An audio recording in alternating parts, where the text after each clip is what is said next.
Episode 87, interview with indie music artist Monty Sosa.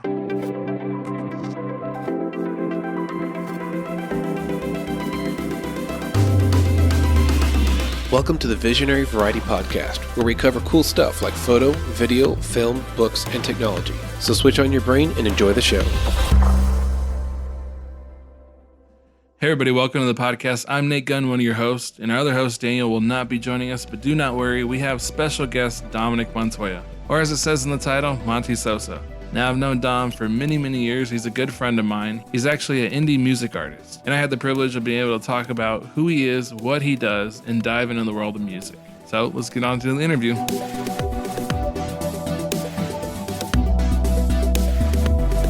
So Dom, thanks so much for being here on the episode. Yes, sir.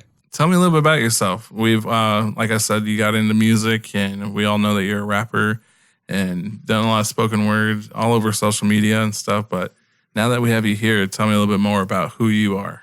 Yeah, man. I'm a rapper, a Christian rapper. I started rapping about, my faith in Jesus Christ at in my young age, about 16 years old, from being inspired from Lecrae. But I take it even further from about 14 years old, I was rapping about some nonsense until, God opened my eyes. I'm just about making some good music that has a lot of truth in it, showing what God can do for a person's life if you have faith in him. Well, that's really awesome, dude. I've known you for years now, and it's crazy watching you grow from just starting from basically nowhere, and now here we are. I don't know, how long has it been? What, like 8 years? Something like that. Yeah, it's been a long time, bro. Yeah. A long, long time. So what got you into music? I know you touched a little bit about it just a few seconds ago, but, let's dive into, what got you into music? What got me into music, I say my older brother. Growing up, idolizing my brother, he was all into the hip-hop, music, into the style. So I guess because of him, it is because of him. I was inspired to always listen to rap music. And once my brother, played I remember we were in his room and he was playing BET, and there was a rap video for Mystical. When I was listening to that, I was like, yo, this is different. And I'm hearing, DMX. I grew up on the real rap, and I know this weird stuff out here. So I guess I had a good taste of genre at that time where it was potent and strong. It wasn't this little watered down stuff. So I got inspired from my brother, and then from things I went through, I just used my music, help me get through certain things. Kind of like an extension of yourself on paper and spoken word. Oh, yeah, definitely. That's one of the ways that I could fully explain my emotions and feelings I have, that it's hard for me to put in words, to other people, because, sometimes I'm a shy guy. Yeah. So it's hard for me, just to open up. But when I have a beat and something I really like, I'm like, okay, I can write, and I have no shame of what I write about. I could talk about a crush I have on a chick, and, I don't even feel embarrassed about it. I just, it helps me be open. Where I got my style from, well, not that I try to mimic it now, but, who I learned from was influenced by, I was listening to a lot of rappers from Houston. From, Slim Thug to Chamillionaire, Bun B and them, T.I. from Atlanta. He was the one that was like, okay, I'm going to try to make my raps like his. Not trying to be like him, but I learned his rhyme scheme. And then, slowly but surely, I started picking up my own sound, my own style, and, just my own little, who I am now. It's super important to have somebody to look up to, either a mentor or just somebody. It sounds kind of weird to say digitally mentored, but fortunately we live in a world where technology, we can just have like YouTube and keeping up with all these people that we can really look up to and be like, man, I want to be, maybe not envy what they have or what they do, just know what you like and who you want to be. Yeah, no, for sure. And that's a good thing to have, because there's a lot of people out here that may not have an older brother, may not even have a good set of friends or even parents. Go to YouTube or, listen to a lot of motivational videos and, these speakers, and, they could learn a lot from them too. Yeah. And I do the same thing sometimes. I'll listen to a little podcast or a motivational video by T.D. Jakes, by William Hollis. A lot of people that sometimes I think everybody needs some type of mentor. You can have multiple mentors. You don't just need one. So I think it's good to have different type of people from different backgrounds to influence you and to motivate you. Yeah, it's crazy to think that, like we were saying, YouTube is just this big, encyclopedias and dictionaries, but it's all digital form, and it's amazing, the things you can learn. And, we've talked on previous episodes that just a lot about the free stuff that's available, and YouTube is, the biggest source on a lot of things outside of, hands-on experience. But you could dang near get a degree from learning up stuff from YouTube, man. Yeah, I know a lot of people that have like, yeah, I learned a lot in school, but that YouTube, man, and it's just like YouTube University. Yeah, for real, dude. I'm an honor roll student with them. Yeah, bringing it up to speed. So, like, what's your workflow? What are you working with? What I use and like recording wise, yeah, I use FL Studio, bro. A lot of people have used it. That's the first production tool that I've ever used. I wanted to learn how to make beats. So that's the main reason I got it. Yeah. And then I found out you could record. So, I learned a whole lot on recording. Plus, on going to YouTube, I learned so much on recording and stuff and just talking to other people that I know that are in music. And, like another way that I work is like I like to, separate myself from my world. Like, I like to go take off and go for a drive or go to a park. Yeah. There's a place that's local or, out here in Texas that I go to and, I sit there and I write and I meditate, I pray. And I think that's the main key is just like taking out distractions when you're working, whether that's in music, photography, videography. You need to have that, you need to make sure you're limited on all the distractions so you can get a very good product, whether it's a song, a video, a picture, consistency. And always learning. Like, don't just keep doing the same thing. Like, take criticism and take people's opinions, with a grain of salt, as long as you know it's real. You know what I mean? If someone comes up to you with a real opinion, take that with respect and not like, oh, man, this guy's just hating. But I think that's another tool you could use in your workflow as, an artist or whatever. It's just other people's inputs, learning, always learning, and being humble. Never think you're better than everybody else because one day you'll be humbled. Yeah, so I can relate with that. I do a lot of video work and you never stop learning because it's like technology. Right when you get the nice piece of technology, there's always something new. Yeah, for sure. And so if you think of that strategy, it's like once you learn something, that doesn't mean like that's where you stop. Like you should always be an open book, ready to learn. Amen. And even if it's not great criticism, still take it. Yeah. Just learn to take constructive criticism. But like you were saying, don't take everything with a grain of salt. Then you kind of lose the passion. Like you got to kind of remember why you got into a lot of this stuff. Like for me, like why did I get into video? For you, why'd you get into music? It's a hobby that you're turning in that's like a passion. And unfortunately, there are some of those times that people throw things at you and you're like, man, maybe I'm not that good. Once upon a time, that person wasn't that good either. So, and I mean, everybody starts and everybody learns different. With like your workflow, it sounds like you've kind of found a way to, get what you need done at your own speed, at your own pace. I mean, do you ever get nervous when you're like, even when you're by yourself? I mean, just anything that requires you to speak just about your passion or your hobby. I'm very shy when I'm not doing what, I'm good at, I guess you could say, like with my music. Like, I mean, I could talk to somebody about, a lot of things. On stage, man, it's like, for me, my first, experience on that wasn't the greatest.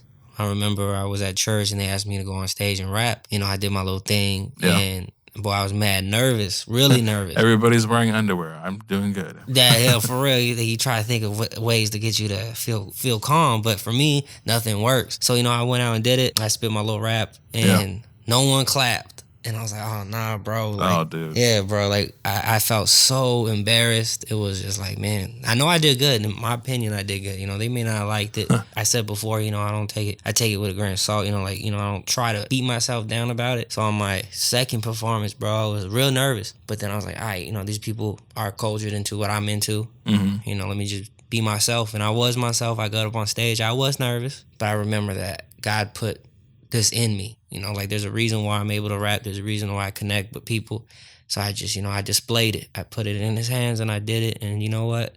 After those few seconds, I was like, oh man, this is easy. Like it's not like a cocky feeling, but it's more of like you just, that feeling you get when you put that piece of puzzle together, like it's everything comes together. It's kind of like an aha moment. Like, oh yeah, like it's like not like what you're saying, not like having a chip on your shoulder. It's just, you kind of found your groove. You kind of found your lane.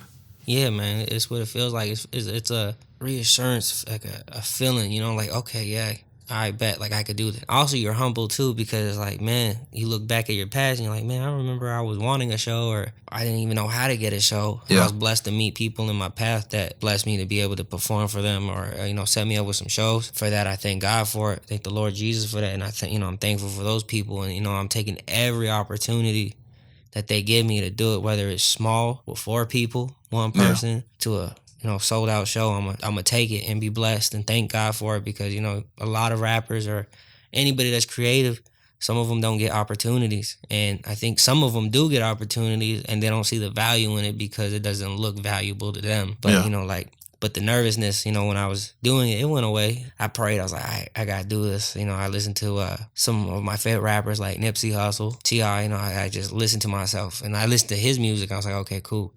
They could do it. I could do it. You know, and I did it. And I did it. And I thank God. And, you know, I feel like I did a great job. I'm kind of similar in some ways. Like when I have a project to go film, I'm like, man, I don't know. I know all the basics, the knowledge, the understanding, being in a bad situation, good situation, what to do. Like you have all the right tools in your bat belt, but it's just knowing how to use them. It's like, not that you don't know how to use them, but you start comparing yourself. You're like, man. And so, I've done stuff like that and talked to other people where they go jump on Instagram or YouTube and be like, oh man, that was good. I could do that. Yeah. And it's not even the identical thing. Like, I was talking to somebody that was covering an event for video and photo, and they were like, man, I don't know if I could do this. And they went and watched some travel vlog. And I was like, what in the world? How did you get inspired on that? And they're like, I don't know, man. I just feel really inspired to go film and take photos. I was like, okay, I mean, whatever gets you in the flow. So you kind of breezed over something fun. So you said you were able to do a show in front of some people. Like I can't even relate. It's not something I do even on a regular basis. I mean, I can work a room, but when you hand me a microphone, like that's one of the things that Daniel and I got into. I was like, man, dude, let's start a podcast. I was like, oh crap, there's gonna be a microphone in front of me. So I know that you kind of covered it, but like in more depth, like how was that? Like I had my bros with me. You know, I had my my little brother. You know, he was being my little helper, and I was grateful for him to show up. I had my bro, you know, Nate. You know, you slid through, and that was a great blessing to me. And my brother Devin too. Also, y'all were there to support me. Yeah. I invited my family, but I told them, look, I think it'd be better that, you know, once I get a little bit more comfortable, you know, then I'll invite y'all, because I don't want to get, you know, messed up and they see it. They won't judge me and be like, oh boy, you were trash, and they wouldn't have done that. I just, you know, I'm a perfectionist, and sometimes it's a blessing and sometimes it's not. You were just scared you were going to break out on the Michael Jackson moonwalk. Dude, yeah, bro, I was about to, you know, tear it up, man. He's like, I can't let my parents see that.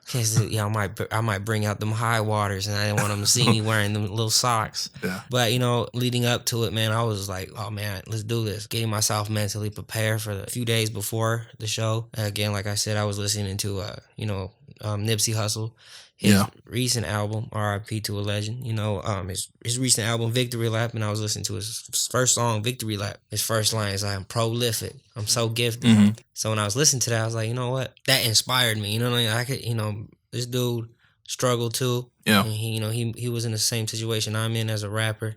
I may not have lived the exact life he did, but he had to experience the emotions of his first show. So I was thinking that, I'm like, okay, I got it. One of the things that got me to like, okay, those are some of the details, and, you know, just being able to meet all these other artists, from rappers to singers to poets. They were really dope, man. And I had a lot of good feedback, and they were like really, really good people. They were humble. Yeah. You know, I met some people that were a little weird. Not at this show, but these people were not like that. It was crazy to see that my city has so many gifted people. Yeah. I'm not a big dude in poetry, but they were just going off. And I was like, yo, this is crazy. I like it. Well, it sounds well polished to me. But I guess for people that are listening, I mean, this kind of sounds cliche, but in a short version, like tell us about like probably one of your worst moments, and then lead to like one of your best moments, and, you know, just making music or being in front of a camera or on the microphone or something, you know, because there's people out there that might listen to this and they'll be like, you know what, I've been wanting to get into music and I just don't know. For my oh my goodness, like I messed up would be like the church thing, bro. That was, man, that really like, it scarred me for a while, bro. I had the worst stomachache afterwards, bro. We went to Whataburger. I met you there,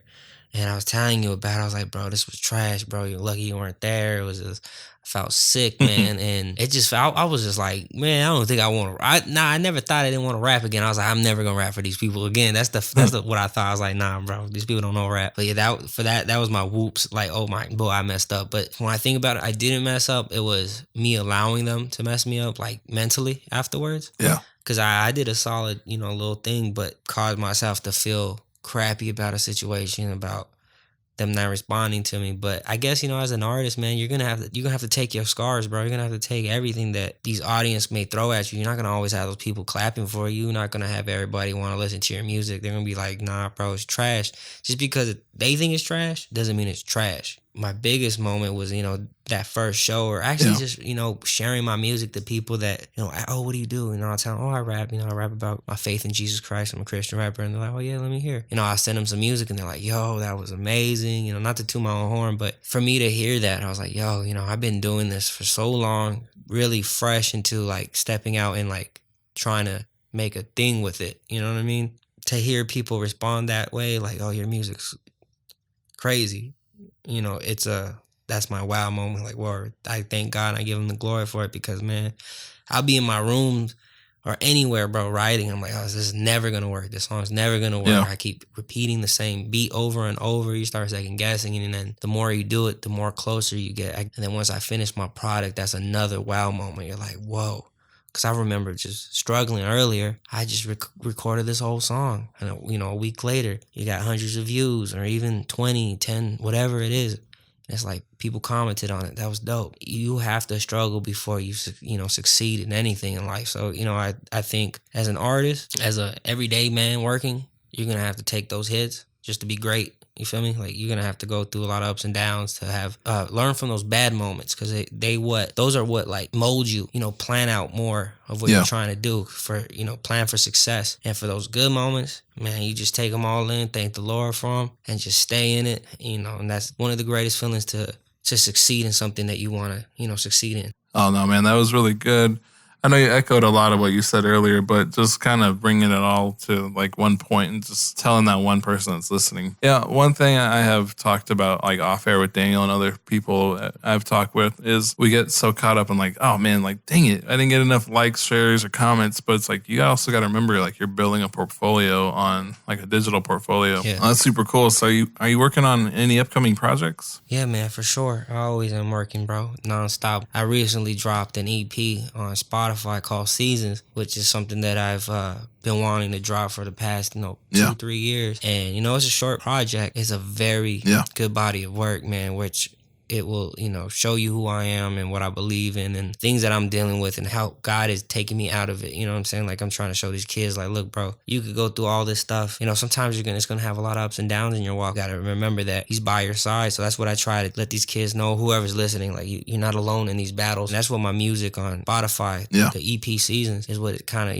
shares to these people. But that's one of my projects. And I'm working on another one. I got the beats that I want for it. There's some of them that, I'm trying to connect with the producers with. Other than that, man, I got another show coming up, which I'm, excited for. I'm doing some more videos with my, with you. So you're on Spotify. Are you on any other social media? Yeah, man. I'm on SoundCloud. I'm on Instagram, Monty Sosa. I'm on YouTube, Monty Sosa.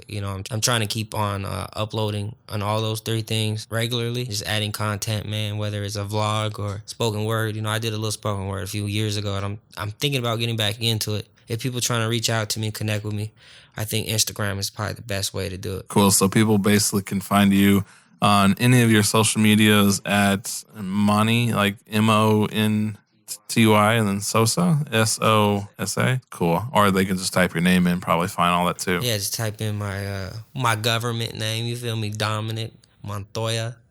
I have to say it the way I'm supposed to say it, but you'll catch me saying it Montoya, but it's Montoya. But yeah, man, Dominick Montoya. You can look at me like that on Google. I don't got no Google page yet, but you can find me like that. Well, that's super cool. Well, I definitely appreciate you stopping by and, taking some time to tell us about like what you do and hanging out with me on the podcast, man. Yeah, man, it was a blessing, bro. I'm very thankful that I got the chance to do this, man. For real. If you like this show, be sure to subscribe on your favorite podcast app. You can also find our previous episodes there and listen whenever you want. We love to hear from our listeners, so if you have any comments or suggestions for future episodes, you can reach us at tvvpodcast@gmail.com. Thanks for listening and have a great week.